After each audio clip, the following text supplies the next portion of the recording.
প্রথম হামলাতেই খামেনিসহ ৪০ শীর্ষ ইরানি কর্মকর্তার মৃত্যু ঘটে। ইসরায়েলের প্রতিরক্ষা বাহিনী আইডিএফ দাবি করছে ইরানের বিরুদ্ধে চালানো অপারেশন রোরিং লায়ন এর প্রথম হামলায় ১ মিনিটের মধ্যে ৪০ জন শীর্ষ ইরানি সামরিক কমান্ডার নিহত হয়েছেন। রোববার দেওয়া এক বিবৃতিতে আইডিএফ জানায় এটি ছিল ইরানের হুমকির জবাবে আগাম আঘাত। হামলার শুরুতেই তেহরানের কয়েকটি গুরুত্বপূর্ণ স্থানে একযোগে বিমান হামলা চালানো হয়। আইডিএফের দাবি, ওই সময় ইরানের শীর্ষ নিরাপত্তা কর্মকর্তাদের কয়েকজন একই স্থানে উপস্থিত ছিলেন। গোয়েন্দা তথ্যের ভিত্তিতেই হামলা চালানো হয়। নিহতদের মধ্যে ইরানের সশস্ত্র বাহিনীর প্রধান মেজর জেনারেল আবদুল্লাহ রাহিম মোসাবি রয়েছেন বলে জানানো হয়েছে। এ খবরে বলা হয়, যুক্তরাষ্ট্রের কেন্দ্রীয় গোয়েন্দা সংস্থা আগে থেকেই জানতে পেরেছিল যে ইরানের শীর্ষ নেতারা শনিবার সকালে তেহরানের একটি সামরিক কম্পাউন্ডের বৈঠকে বসবেন। এই তথ্য ইসরায়েলকে জানানো হলে হামলার সময় পরিবর্তন করে সকালে আঘাত হানা হয়। হামলায় ইরানের সর্বোচ্চ নেতা আয়াতুল্লাহ আলী খামেনি সহ ডজন খানেক শীর্ষ কর্মকর্তা নিহত হয়েছেন বলে বিভিন্ন গণমাধ্যম জানিয়েছে। মার্কিন পত্রিকা ওয়াল স্ট্রিট জার্নাল জানিয়েছে, ইসরায়েলি যুদ্ধ বিমান খামেনির কম্পাউন্ডে প্রায় ৩০টি বোমা নিক্ষেপ করে, ফলে এটি পুরোপুরি ধ্বংস হয়ে যায়। ইসরায়েল সময় শনিবার সকাল ৬টায় অভিযান শুরু হয়। তেহরান সময় সকাল প্রায় ৯টা ৪০ লক্ষ্যবস্তুতে বোমা আঘাত হানে। ঘটনাকে কেন্দ্র করে এলাকায় উত্তেজনা বেড়েছে। ৪ দেশে নাগরিকদের জরুরি বার্তা দিল যুক্তরাজ্য। মধ্যপ্রাচ্যে ৪ দেশে নাগরিকদের জরুরি বার্তা দিয়েছে যুক্তরাষ্ট্র। দেশটি বাহরাইন, কুয়েত, কাতার ও সংযুক্ত আরব আমিরাতে নাগরিকদের নিরাপদে আশ্রয়ের অনুরোধ জানিয়েছে। রোববার আল জাজিরার এক প্রতিবেদনে এই তথ্য জানানো হয়েছে। যুক্তরাজ্যের পররাষ্ট্র মন্ত্রণালয় জানিয়েছে, মধ্যপ্রাচ্যে উত্তেজনা বৃদ্ধির কারণে বাহরাইন, কুয়েত, কাতার এবং সংযুক্ত আরব আমিরাতে বসবাসরত ব্রিটিশ নাগরিকদের নিরাপদ আশ্রয়ে থাকার জন্য বলা হয়েছে। পররাষ্ট্র মন্ত্রণালয় তাদের সর্বশেষ আপডেট জানিয়েছে, এখন থেকে বাহরাইন, কুয়েত, কাতার ও সংযুক্ত আরব আমিরাতে শুধুমাত্র জরুরি প্রয়োজনে ভ্রমণের অনুমতি দেওয়া হয়েছে। মন্ত্রণালয় আরও বলছে, যদি আপনি এই দেশগুলোর মধ্যে একটি ব্রিটিশ নাগরিক হন, তবে আপনাকে নিরাপদ স্থানে আশ্রয় নিতে হবে। এছাড়া আপনার অবস্থান নিবন্ধন করতে হবে। এর আগে ইরানের ইসলামিক রেভলিউশনারি গার্ড কর্পস জানিয়েছে, যুক্তরাষ্ট্র ও ইসরায়েলের ইরানের বোমা বর্ষণের জবাবে তারা প্রতিশোধমূলক হামলার ষষ্ঠ ধাপ শুরু করছে। ইতিমধ্যে মধ্যপ্রাচ্যে ২৭ মার্কিন ঘাঁটিতে তারা হামলা চালিয়েছে বলে ইরানের রাষ্ট্রীয় গণমাধ্যমে প্রকাশ করা হয়েছে। আইআরজিসি দাবি করেছে, তারা ইসরায়েল ও মধ্যপ্রাচ্যে অবস্থিত যুক্তরাষ্ট্রের সামরিক ঘাঁটিগুলোতে ব্যাপক ক্ষেপণাস্ত্র ও ড্রোন হামলা চালিয়েছে। তাদের বক্তব্য অনুযায়ী ওই অঞ্চলে থাকা ২৭টি মার্কিন সামরিক ঘাঁটি লক্ষ্যবস্তু করা হয়েছে। এছাড়া ইসরায়েলের তেল নভ বিমান ঘাঁটি, তেল আবিবে অবস্থিত ইসরায়েলি সেনাবাহিনীর কমান্ড সদর দপ্তর হাকিরিয়া এবং একই শহরের একটি বৃহৎ প্রতিরক্ষা শিল্প কমপ্লেক্সেও হামলা চালানোর দাবি করেছে আইআরজিসি।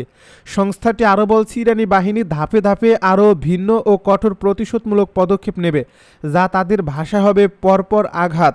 তবে এসব হামলার ফলে ক্ষয়ক্ষতি বা হতাহতের বিষয়ে স্বাধীনভাবে এখনও কোনো নিশ্চিত তথ্য পাওয়া যায়নি। মধ্যপ্রাচ্য ঘিরে আবারও অস্থিরতার কালো মেঘ জমেছে। আন্তর্জাতিক অঙ্গনে নতুন করে আলোচনার কেন্দ্রবিন্দুতে উঠে এসেছে ইরান, ইসরায়েল এবং যুক্তরাষ্ট্রকে ঘিরে জটিল সামরিক ও কূটনৈতিক সমীকরণ। ইরানে সামরিক হামলার ঘটনার পরপরই বিশ্বজুড়ে ছড়িয়ে পড়ে চাঞ্চল্যকর খবর, যেখানে বলা হয় যৌথ অভিযানে ইরানের সর্বোচ্চ নেতা আয়াতুল্লাহ আলী খামেনি নিহত হয়েছেন। যদিও এই তথ্য নিয়ে আন্তর্জাতিক মহলে নানা ধরনের বিশ্লেষণ ও যাচাই প্রক্রিয়া চলছে, তবুও খবরটি প্রকাশ্যে আসার পর থেকেই বিশ্ব রাজনীতিতে শুরু হয়েছে তীব্র প্রতিক্রিয়া। বিশেষ করে রাশিয়ার অবস্থান পরিস্থিতিকে আরও জটিল ও তাৎপর্যপূর্ণ করে তুলেছে। ঘটনার সূত্রপাত হয় ইরানের বিভিন্ন গুরুত্বপূর্ণ সামরিক ও কৌশলগত স্থাপনায় লক্ষ্য করে পরিচালিত হামলার মাধ্যমে।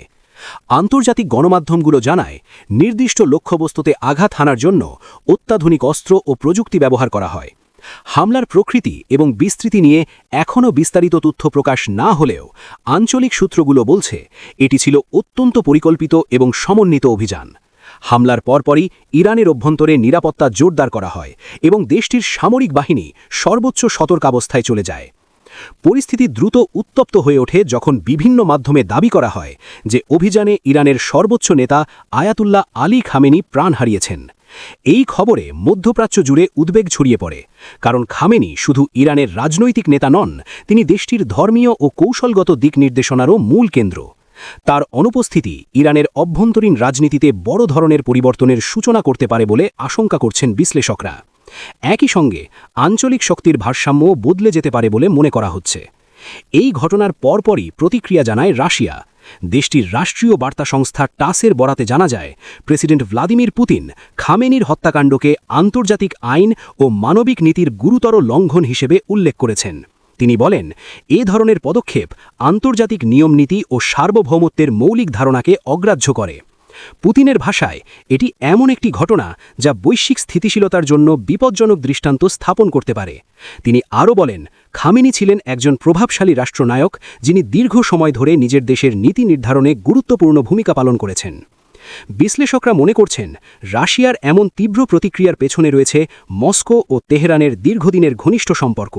বিশেষ করে ইউক্রেন যুদ্ধ শুরুর পর থেকে ইরান ও রাশিয়ার কৌশলগত সহযোগিতা নিয়ে আন্তর্জাতিক মহলে ব্যাপক আলোচনা হয়েছে। বিভিন্ন প্রতিবেদনে বলা হয়েছে, ইরান রাশিয়াকে ড্রোন ও ক্ষেপণাস্ত্র প্রযুক্তিতে সহায়তা করেছে।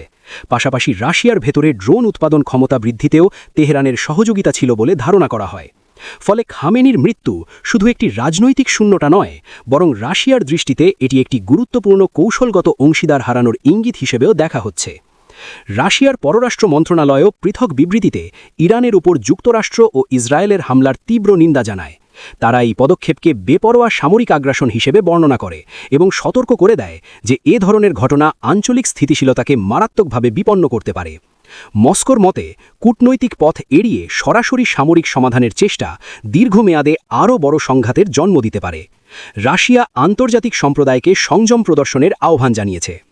অন্যদিকে মধ্যপ্রাচ্যের বিভিন্ন দেশও পরিস্থিতি নিবিড়ভাবে পর্যবেক্ষণ করছে। অনেক দেশ তাদের সীমান্ত ও গুরুত্বপূর্ণ স্থাপনায় নিরাপত্তা বাড়িয়েছে। আন্তর্জাতিক বাজারেও এর প্রভাব পড়তে শুরু করেছে। জ্বালানি তেলের দাম ওঠানামা করছে এবং বিনিয়োগকারীদের মধ্যে অনিশ্চয়তা তৈরি হয়েছে। কারণ ইরান বিশ্ব জ্বালানি বাজারের একটি গুরুত্বপূর্ণ অংশীদার এবং দেশটিতে অস্থিরতা তৈরি হলে তার প্রভাব বিশ্ব অর্থনীতিতেও পড়তে পারে। ইসরায়েল ও যুক্তরাষ্ট্রের পক্ষ থেকে এখনও আনুষ্ঠানিকভাবে বিস্তারিত কিছু জানানো না হলেও কূটনৈতিক মহল বলছে, পরিস্থিতি অত্যন্ত সংবেদনশীল পর্যায়ে রয়েছে। সম্ভাব্য পাল্টা প্রতিক্রিয়া নিয়ে জল্পনা কল্পনা বাড়ছে। ইরান যদি সরাসরি প্রতিশোধমূলক পদক্ষেপ নেয়, তাহলে তা বৃহত্তর আঞ্চলিক সংঘাতের রূপ নিতে পারে। বিশ্লেষকরা বলছেন, এই মুহূর্তে সবচেয়ে বড় প্রশ্ন হল ইরানের অভ্যন্তরে নেতৃত্বের ধারাবাহিকতা কিভাবে বজায় রাখা হবে এবং সামরিক ও রাজনৈতিক সিদ্ধান্ত কোন পথে যাবে। বিশ্ব রাজনীতির এই নতুন অধ্যায় অনেক অনিশ্চয়তা তৈরি করেছে। একদিকে আন্তর্জাতিক আইন ও সার্বভৌমত্বের প্রশ্ন, অন্যদিকে আঞ্চলিক শক্তির ভারসাম্য ও কৌশলগত জোটের ভবিষ্যৎ। সব মিলিয়ে পরিস্থিতি অত্যন্ত জটিল। জাতিসংঘ সহ বিভিন্ন আন্তর্জাতিক সংস্থা ইতোমধ্যে উদ্বেগ প্রকাশ করেছে এবং সংলাপের মাধ্যমে উত্তেজনা প্রশমনের আহ্বান জানিয়েছে। তবে বাস্তবতা হল, ময়দানের পরিস্থিতি যতক্ষণ পর্যন্ত শান্ত না হচ্ছে, ততক্ষণ পর্যন্ত শঙ্কা কাটছে না। সব মিলিয়ে মধ্যপ্রাচ্যে যে নতুন উত্তেজনার সূচনা হয়েছে, তা শুধু একটি দেশের অভ্যন্তরীণ ঘটনা নয়, এটি বৈশ্বিক কূটনীতি, সামরিক কৌশল এবং অর্থনৈতিক স্থিতিশীলতার উপরও গভীর প্রভাব ফেলতে পারে। আয়াতুল্লাহ আলী খামেনিকে ঘিরে ছড়িয়ে পড়া এই খবরের সত্যতা, তার রাজনৈতিক পরিণতি এবং আন্তর্জাতিক প্রতিক্রিয়া সবকিছুই এখন বিশ্বের নজরে। পরিস্থিতি কোন দিকে মোড় নেবে তা নির্ভর করছে আগামী কয়েকদিনের কূটনৈতিক ও সামরিক পদক্ষেপের ওপর। বিশ্ববাসী এখন তাকিয়ে আছে মধ্যপ্রাচ্যের দিকেই, যেখানে প্রতিটি সিদ্ধান্ত নতুন করে ইতিহাসের গতিপথ নির্ধারণ করতে পারে।